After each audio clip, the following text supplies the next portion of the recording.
Na segunda parte da entrevista, a professora Maria José Araújo Souza nos fala sobre o desafio da formação de professores e o uso de sequências didáticas, especialmente a sequência FEDAT, desenvolvida por pesquisadores cearenses.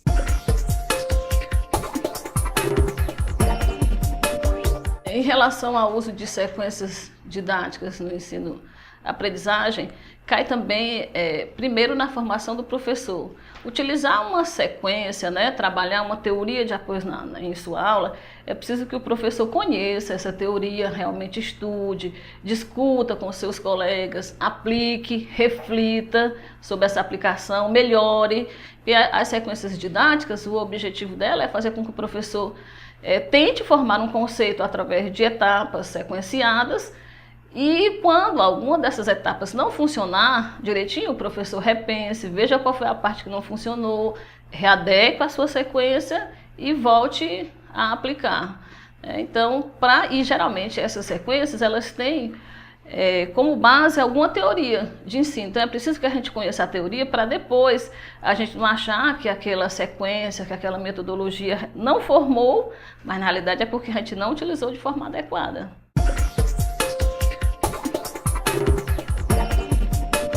A sequência FEDAT, ela é uma sequência de ensino que vem sendo desenvolvida por professores e pesquisadores do Ceará.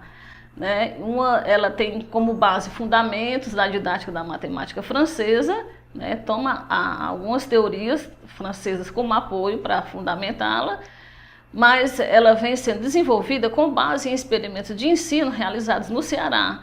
E isso aqui é o interessante, por quê? Porque é uma proposta de ensino que vem tomar como referência a nossa realidade, apesar de se basear em teorias como a didática da matemática francesa, o objetivo é adequá-las à nossa realidade. Qual é a nossa realidade? Como é que é o nosso aluno? Como é que são formadas as nossas salas de aula?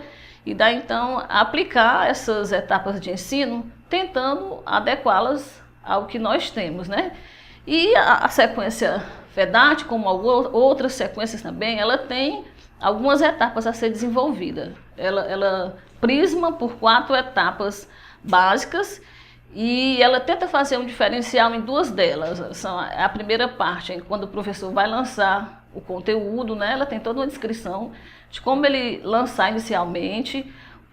O que ela propõe é que o professor conheça bem a sua turma, tenha um diagnóstico do conhecimento que essa turma tem já daquele conteúdo que ele vai trabalhar.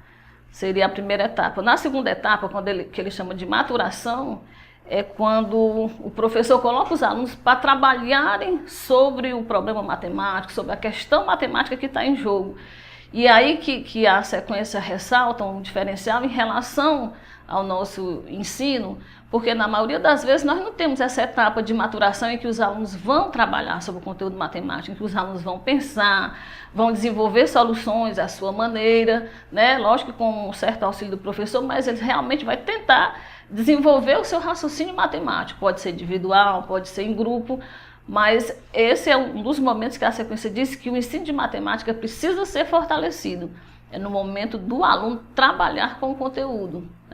E um terceiro momento da sequência é discutir essas soluções que os alunos realizaram, Onde foi que erraram, se erraram, quais são as soluções mais adequadas, que estão ligadas de forma mais correta ao desenvolvimento desse conteúdo. E uma quarta etapa que eu chamo de prova, que é quando o professor vai fazer o fechamento junto com os alunos. Aí é um momento em que o professor tem que atuar fortemente, que ele vai construir com os alunos o conceito. Se os alunos ainda não tinham esse conceito, ele vai pegar as interpretações que os alunos tiveram e juntar com o que é realmente aquela matemática que está trabalhada e desenvolver o modelo geral do conceito, a partir do que foi trabalhado.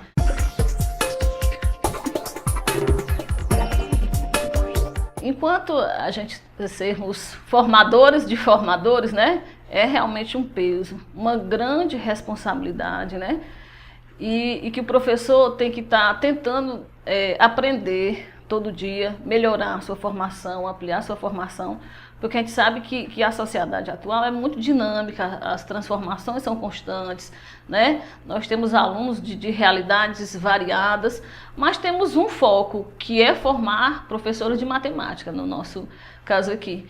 Então, o desafio maior que eu acredito é melhorar sempre a nossa formação.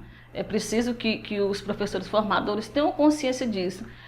Estar formando formadores requer da gente essa responsabilidade.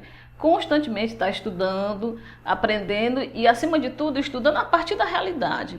Qual é a realidade dos nossos estudantes? E adequar o nosso trabalho aos objetivos de formar professores de acordo com o meio que estamos inseridos, né? E isso, o reflexo que a gente vai ter é observar como é que estão os nossos alunos que estão saindo, né, dos nossos cursos, da nossa formação, como é que eles estão no mercado de trabalho, eles estão ingressando. Um outro desafio que a gente tem hoje é fazer com que os alunos queiram ser professores. A gente vê que com alguns obstáculos que a gente tem na parte de educação, principalmente acho que na parte salarial, a gente vê com a parte dos estudantes que terminam a licenciatura, muitas vezes não querem ser professores. É preciso que a gente conscientize os nossos alunos dessa importância, né? Dessa profissão tão bonita, tão necessária. A sociedade tem uma carência tremenda de profissionais nessa área. A gente tem carência de professores, tem carência de bons professores, e de bons professores de matemática nem se fala, né? A carência é grande. E é preciso que os nossos jovens, junto conosco, a gente enxergue que tem um grande mercado de trabalho aí e com muitas oportunidades, mas essas oportunidades precisam de profissionais bem formados. E aí a gente precisa investir nessa formação para que os jovens acreditem e vejam que terão um grande futuro pela frente e gostem do que estão fazendo, né? E que a gente construa esse dia a dia junto.